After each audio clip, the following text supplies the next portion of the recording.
Hello everyone, welcome to Gurmantra Siksha का ग्रंथ. I hope everyone is fine, everyone is doing great.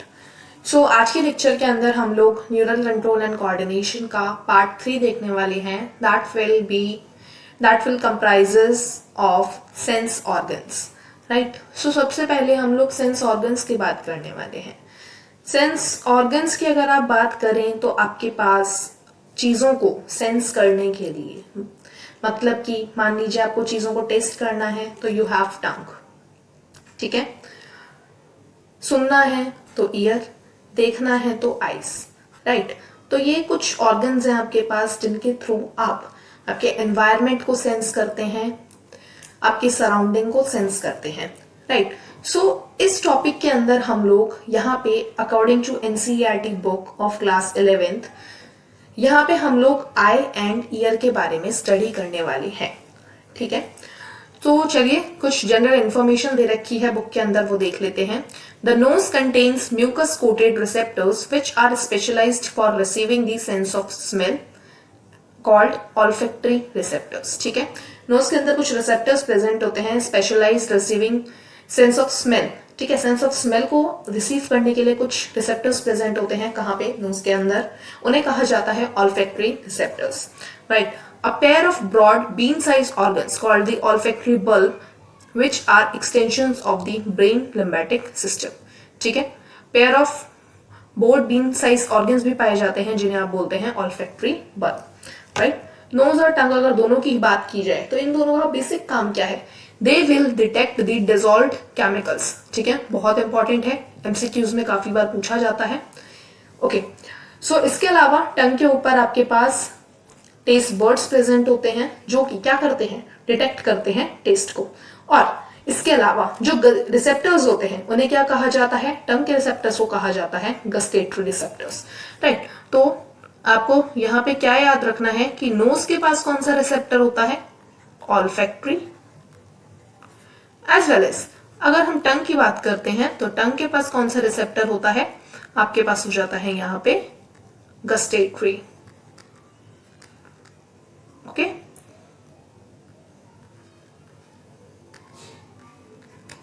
Okay, अब हम हमारा main topic start करते हैं जो कि है that is your eye.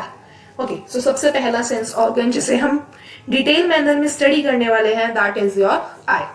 So हम सब जानते हैं हमारे पास a pair of eyes present है ह्यूमन बॉडी के अंदर. किसी भी एनिमल को आप ले लीजिए, एक पेयर ऑफ आई आपके पास प्रेजेंट है, ठीक है. कहाँ प्रेजेंट होती है? Are paired eyes are located in a socket of skull that are known as orbits, ठीक है. सॉकेट ऑफ स्कल में प्रेजेंट होती हैं जिन्हें आप कहते हैं ऑर्बिट. अब हम बात करने वाले हैं about various parts of an eye, कि कौन कौन से पार्ट्स आई को बनाते हैं. आई के स्ट्रक्चर के अंदर कौन कौन से वेरियस काइंड ऑफ पार्ट्स पाए जाते हैं. तो एडल्ट ह्यूमन आई जो होती है that is near by spherical in structure. Shape की बात करते हैं, स्फेरिकल है, ओके. आई बॉल की अगर हम लेयर की बात करें तो वो 3 लेयर्स से मिलके बनी हुई होती है. External layer that is composed of the dense connective tissue, ठीक है, जिसे आप बोलते हो स्क्लेरा. वेरी इंपॉर्टेंट, आपको याद रखना है external layer of an eye is what? Sclera, ठीक है. एंटीरियर पोर्शन जो होता है इस लेयर का उसे आप बोलते हैं कॉर्निया, ठीक है. बिल्कुल कंफ्यूजन नहीं होना चाहिए कि external layer is what? Sclera. Sclera का जो इंटीरियर पोर्शन है उसे आप क्या बोल रहे हैं? कॉर्निया, ठीक है. मिडिल लेयर की अगर हम बात करते हैं तो दैट इज कोरॉइड, ठीक है. कोरॉइड के पास काफी सारे ब्लड वेसल्स होते हैं, इस वजह से इसका कलर कैसा होता है? इसका कलर होता है ब्लूइश, ठीक है. The choroid layer is thin and over the posterior 2/3 of the eyeball, but it becomes thick in the anterior part to form the ciliary body. Anterior part से ये थोड़ी thick हो जाती है, ठीक है. तो ये किसका फॉर्मेशन कर देती है? It will form the ciliary body. Ciliary body जो होती है वो itself continues forward to form a pigmented opaque structure.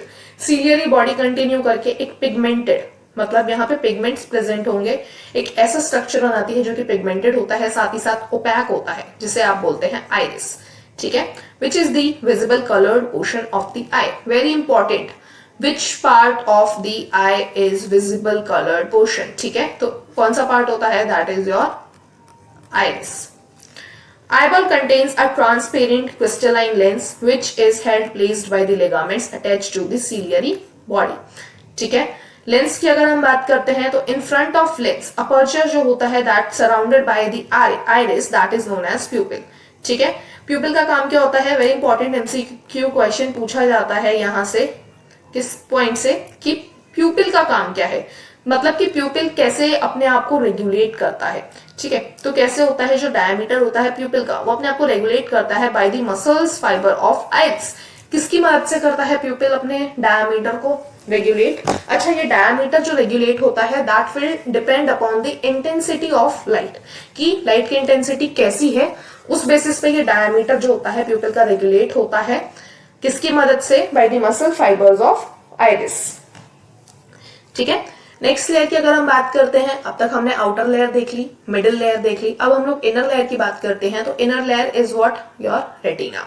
ठीक है, यहाँ पे 3 टाइप के 3 लेयर्स ऑफ न्यूरल सेल्स पाए जाते हैं अंदर से बाहर, जिनका अरेंजमेंट कुछ इस तरीके से है। इनर लेयर में आपको पाए जाएंगे गैंग्लियन सेल्स, मिडिल में बाइपोलर सेल्स एंड लास्ट में आउटर में photo receptor cells. Very important, NCERT ने क्लियरली मेंशन किया है फ्रॉम इनर टू आउटसाइड। ठीक है, there are 2 type of photoreceptor cells namely rods and cones. again very important, rods और cones नाम के 2 टाइप के फोटोरिसेप्टर सेल्स आपको पाए जाते हैं। कहां पे? रेटिना में, आई के अंदर। these cells contain light sensitive protein जिन्हें आप बोलते हैं फोटो पिगमेंट्स। ठीक है, जो डे लाइट विजन होता है जिसे आप फोटोपिक विजन भी बोलते हैं, एंड दी कलर विजन्स, जो कलर विजन होते हैं, कलर को डिटेक्ट करने का जो काम होता है, that is the function of cones. जबकि जो ट्वाइलाइट विजन होता है, स्कोटोपिक विजन होता है, वो किसका काम होता है? रॉड्स का। कोन्स एंड रॉड्स का आपको काम अच्छे से पता होना चाहिए। ठीक है, डे लाइट विजन या फोटोपिक विजन और कलर विजन किसका काम है? कोन्स का। जबकि ट्वाइलाइट यानी कि स्कोटोपिक विजन जो काम है that is of rods. Rod के पास एक पर्पल कलर का पर्पलिश रेड प्रोटीन होता है जिसे आप रोडोप्सिन बोलते हैं, जिसे आप विजुअल पर्पल के नाम से भी जानते हैं। क्वेश्चन कहां से आता है? रोडोप्सिन पिगमेंट से आता है। सबसे पहले तो कि रॉड्स के पास कौन सा पिगमेंट होता है, किस कलर का होता है, तो रॉड्स के पिगमेंट को कहा जाता है रोडोप्सिन। पर्पलिश रेड कलर का प्रोटीन होता है। इसके अलावा ये कहां से, किसका डेरिवेटिव होता है? तो that is the derivative of vitamin A.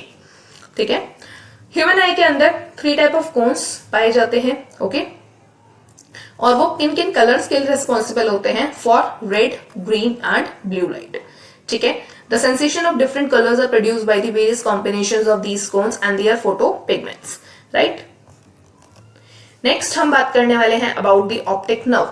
तो optic nerve leave the eye and retinal blood vessels enter it at a point of medial to the slightly above the posterior wall of the eyeball. Photoreceptor sales जो होते हैं, they are not present in this that region, hence it is known as blind spot. तो ऐसा reason I के अंदर जहां पे भी फोटोरिसेप्टर्स नहीं प्रेजेंट होंगे उन्हें क्या बोला जाता है? Blind spot. उस स्पॉट को क्या नाम दिया जाता है? Blind spot. Again very important, ये क्वेश्चन भी पूछा जाता है।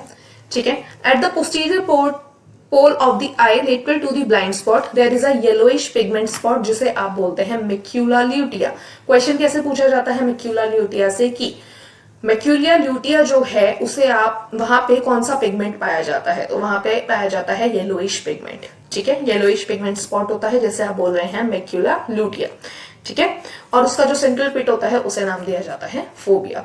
ठीक है, कॉर्निया और लेंस के बीच में जो चैम्बर पाया जाता है, जो स्पेस होता है, वहां पे फ्लूइड फिल्ड कैविटी होती है, आप बोल सकते हैं that is known as your aqueous chamber. ठीक है, वहां पे क्या होता है? थिन वाटरी फ्लूइड पाया जाता है जिसे आप एक्वस ह्यूमर भी बोलते हो।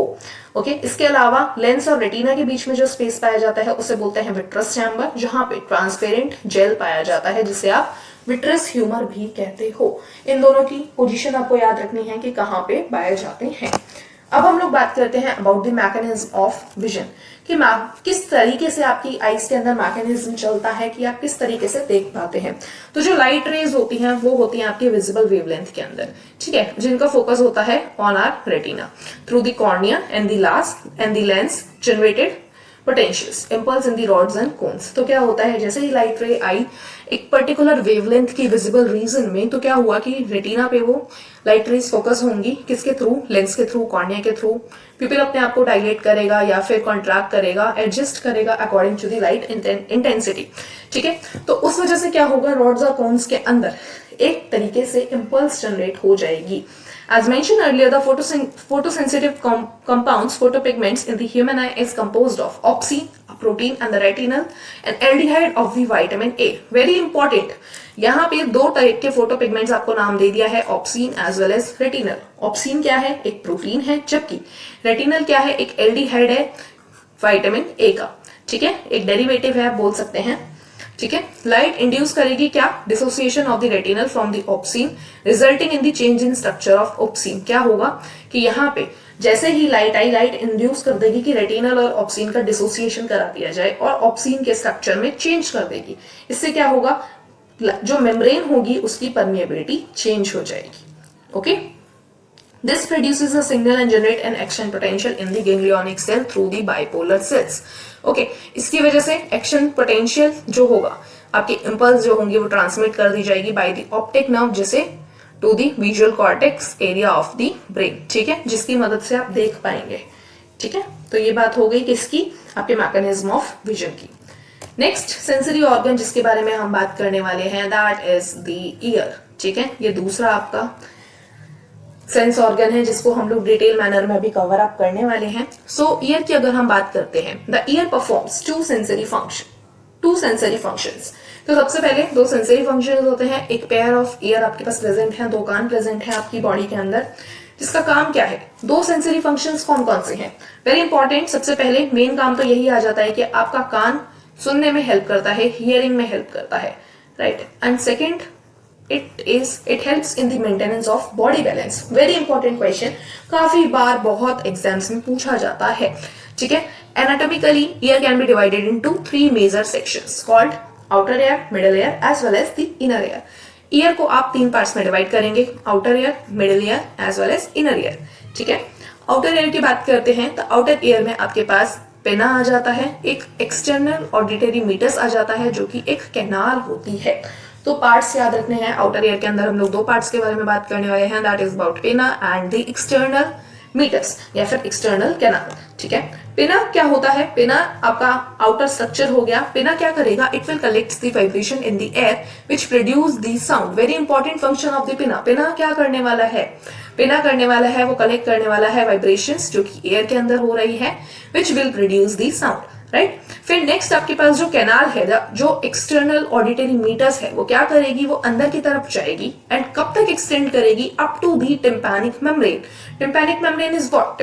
Tympanic membrane is just the year drum. ठीक है, वहां क्या होगा?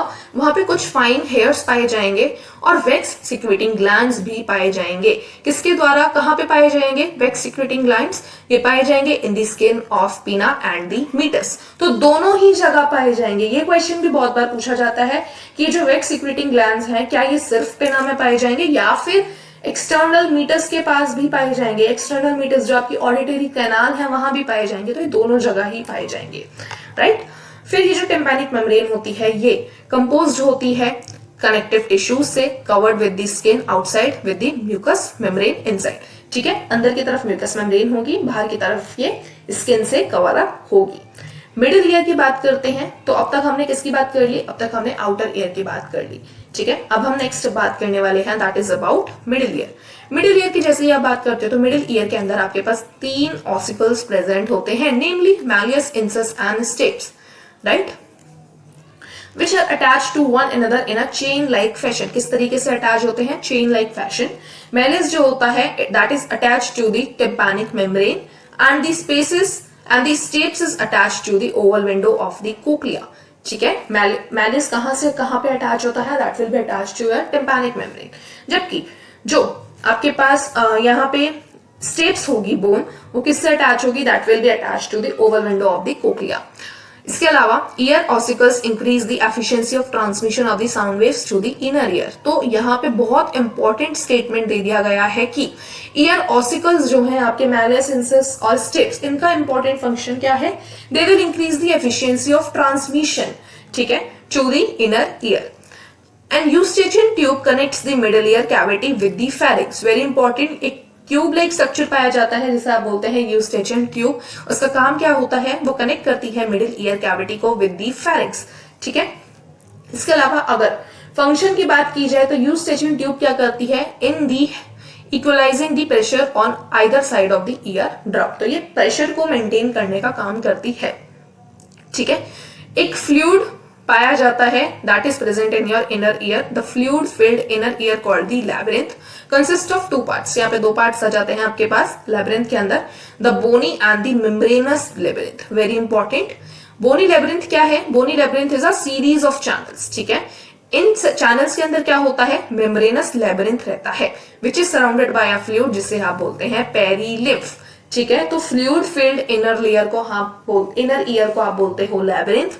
लैबिरिंथ दो तरीके का है, bony labyrinth as well as membranous labyrinth, right. Bony labyrinth क्या है? एक सीरीज ऑफ चैनल्स है। इन सीरीज ऑफ चैनल्स के अंदर मेम्ब्रेनस लैबिरिंथ पाया जाता है जो कि सराउंडेड होता है विद अ फ्लूइड जिसे आप बोलते हैं पेरीलिम्फ, ठीक है। आपको यहाँ कंफ्यूज नहीं होना।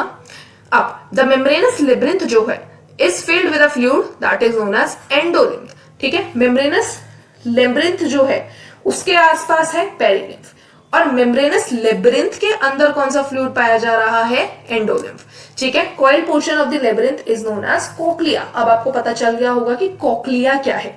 Membranes constituting cochlea, the rhizos and the basilar, dividing the surrounding perilymph filled bony labyrinth into the upper scala vestibuli as well as the lower scala tympani, ठीक है।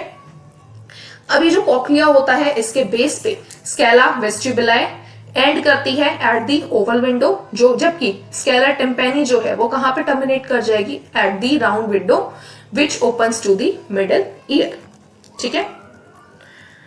फिर यहाँ पे आपके पास एक ऑर्गन ऑफ क्वार्टाई प्रेजेंट होता है। ये स्ट्रक्चर क्या है? ये कहाँ लोकेटेड होता है? That is located on the basilar membrane of the basilar membrane as well as यहाँ पे क्या होते हैं? हेयर सेल्स प्रेजेंट होते हैं, ठीक है।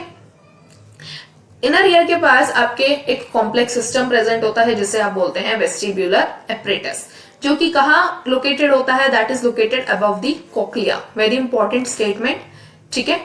वेस्टिबुलर एपरेटस जो होता है that is composed of 3 semi circular canals and the otolith, ठीक है। ओडोलिथ क्या है? Macula is the sensory part of the saccule and the utricles, ठीक है। यहाँ पे इतना क्लियरली नहीं समझाया गया है, तो आप इन चीजों को बस जस्ट फॉर रिमेंबर आप कर सकते हैं, याद कर सकते हैं, ठीक है, जस्ट फॉर नॉलेज ले सकते हैं। अब ये जो कैनाल्स पाई जाती हैं, the base of canals is swollen and that is known as ampulla. तो एम्प्यूला क्या है? इनका जो स्वॉलन पार्ट है उन्हें एम्प्यूला कहा जा रहा है। किसका? कैनाल्स का। which contains a projecting ridge called the crista ampullaris which has the hair cells, ठीक है। और सेक्यूल और यूट्रिकल के पास कुछ प्रोजेक्टिंग रिजेस प्रेजेंट होते हैं जिन्हें आप बोलते हैं मेक्यूला। अब हम लोग बात करने वाले हैं about the mechanism of hearing, कि मैकेनिज्म ऑफ हियरिंग किस तरीके से हो रहा है। तो जो एक्सटर्नल ईयर है आपका वो रिसीव करता है साउंड वेव्स को, ठीक है, direct them to the year drum तक पहुंचाया जाता है। ईयर ड्रम फर्दर वाइब्रेट जो होता है in response to sound waves and these vibration are transmitted through the ear ossicle. फिर ये ईयर ऑसिकल्स के द्वारा, ईयर ऑसिकल्स कौन से थे? Malleus, incus and stapes, oval window तक पहुंचाए जाते हैं। As soon as the vibration are passed through the oval window to the fluid of the cochlea where they generate waves in the lymph, ठीक है। फिर कोक्लिया तक पहुंचा दिया जाता है, वहां पे लिम्फ के अंदर वेव्स जनरेट कर जाती हैं। The waves in the limbs induce a ripple in the basement membrane. These movement of the basilar membrane bend the hair cell present, pressing them against the tectorial membrane. ठीक है। फिर इस वजह से क्या होगा? जो नर्व इम्पल्स होंगी वो जनरेट कर जाएंगी and in the associated afferent neurons. फिर क्या होगा? ये जो इम्पल्स होंगी are transmitted by the afferent fibres via the auditory nerves to the auditory cortex of the brain, ठीक है। और फिर साउंड को रिकॉग्नाइज कर लिया जाएगा। अल्टीमेटली क्या होगा मैकेनिज्म ऑफ हियर से? आउटर एयर इसको परसीव करेगा, रिसीव करेगा and ultimately with the help of afferent fibres आपके ब्रेन तक सिग्नल पहुंचा दिया जाएगा। ओके, सो इसी के साथ आपका चैप्टर यहाँ पे खत्म हो जाता है। आई होप चैप्टर आपको क्लियर हो गया होगा। इंपॉर्टेंट चैप्टर है, काफी ज्यादा चीजें आपको याद रखनी है। So till next video, stay tuned. Thank you very much. So guys, those who are new, I am one of the educator on Unacademy also. Unacademy India का लार्जेस्ट लर्निंग प्लेटफॉर्म है। आप वहाँ पर मुझे नेहा तनीजा नाम से फॉलो कर सकते हैं। वहाँ पर आपको complete unit 1 to 13 syllabus complete करने को मिलेगा after taking the subscription. After taking the plus और आइकॉनिक सब्सक्रिप्शन आप वहाँ पर ले सकते हैं। जिसमें आपका कंप्लीट सिलेबस कवर होता है along with doubt sessions, PDF formats में आपको नोट्स मिलते हैं, test series is there, recorded sessions will be there and again aptitude part will also be considered. India के टॉप एजुकेटर्स आपको वहाँ पढ़ाते हैं। Again most of the important units मैं भी कम्प्लीटली वहाँ पर कवर कराती हूँ, specifically for CSI, UGC net and other life sciences exam also. तो आप वहाँ मुझे ज्वाइन कर सकते हैं। अगर आपको कोई भी क्वेरी है तो आप मुझे डायरेक्टली मेल भी कर सकते हैं in case if you have any sort of query. And अगर आपको सारी नॉलेज है तो आप डायरेक्ट सब्सक्रिप्शन ले सकते हैं using my referral code that is simply Neha NEHA to get 10% discount on total fees, चाहे वो प्लस सब्सक्रिप्शन हो चाहे वो आइकॉनिक सब्सक्रिप्शन हो। कोई और क्वेरी है तो आप मुझे डायरेक्टली मेल भी कर सकते हैं।